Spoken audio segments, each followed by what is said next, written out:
nuko rero naremeje kubibabwira kuva na kera na rindi hari hariho ikizira. Rero nk'uko nababwiye ko igice ca mbere nisunga Bibiliya, Imana yari yarashizeho ibizira. Mu bizira yari yarashizeho, yaravuga ko kizira kwiba, kizira kwica, kizira gusambana, kizira kubesha n'ibindi n'ibindi n'ibindi. Ivyo vyari mu bizira Imana yari yarashizeho. Kandi ikizira buri gihe cama kijana n'igihano. Iyo ukoze ikintu kizira bijana n'igihano. Rero no mu migenzo y'ikirundi hari hariho ico bita tabu, ikizira. Ikizira, tabu mu gifaransa, ikizira mu kirundi. Vyari biriho rero ivyo bizira kuva na kera na rindi mu migenzo y'ikirundi n'imico y'ikirundi. Rero n'Imana urumva yuko yari yarabishizeho ibintu bizira. Ko kizira kwiba, kubesha, gusambana, kwica n'ibindi n'ibindi n'ibindi. Hanyuma rero reka ngireko ku gice ca kabiri. Rero n'ivyahe vyazira, bimwe mu vyazira mu migenzo y'ikirundi vyari vyahe. Carazira yuko umukobwa ashobora gusama inda y'ishushu. Iyo asamye inda y'ishushu baca bamuterera mu runogo rurerure bita urusumanyenzi. Kandi baca banyaga umuryango wiwe wose, bakawunyaga rukomba amazi kuko yaba yapfiriye nabi umuryango. Ico gihe rero bamuterera mu rusumanyenzi, akazopfirayo agasangukirayo kubera ko yaba yambitse urubwa umuryango, kandi yaba atatiteka umuryango, kandi yaciye kubiri n'imico n'imigenzo y'ikirundi. Yaca apfira ngaho muri urwo rusumanyenzi kuko yaba yasamye inda y'ishushu. Hanyuma ikindi cazira,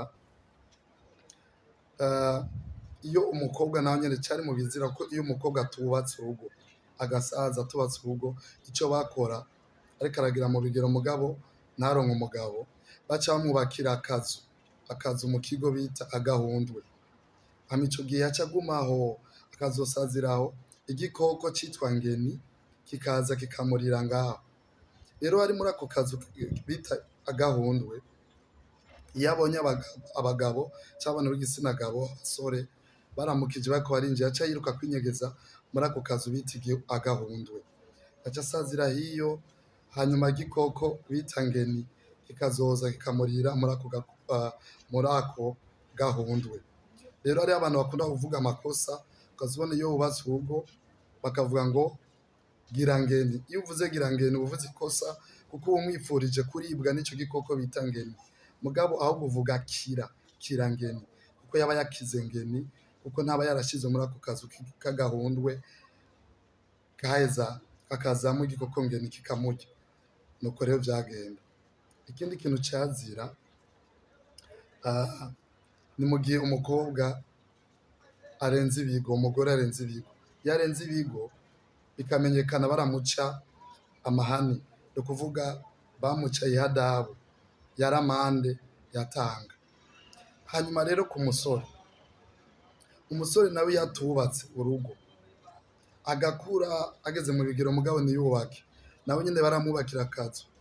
Bakubaka amajayi, bakubaka ku rwinjiriro, kw'irembo, ku rwinjiriro aho inka zaca zigiye ziturutse mu mashoka aho zaca, aho niho bamwubakira ako kazu.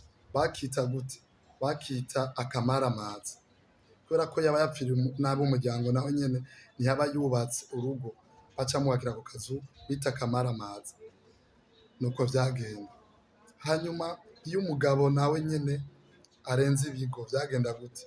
Nawe nyene bimenyekanye baca bafata baramuca ihadabu, ni amahani, ihadabu canke amande. Nawe nyene vyagenda uko nyene. Hanyuma iyo yagiye mu rugo rutari urwiwe, agiye kurenga ibigo, yarashobora gushinga icumu. Iyo ashinze icumu bakabimenya. Iyo abantu baje, uwundi mugabo aje ntiyashobora kwinjira, camenya ko hari uwundi mugabo muri urwo rugo. Bimenyekanye rero baramuca amahadabu. Nk'ubu unye uwo mugabo nk'ubu yinjiriye umukazana, ico gihe bikamenyekana, baca bamuca amahani, ihadabu y'inka yariye uwo mukazana canke umuhungu wiwe, kuko yaba yamwinjiriye mu rugo. Baca bamuca rero ayo mahani, iryo hadabu. nuko vyagenda.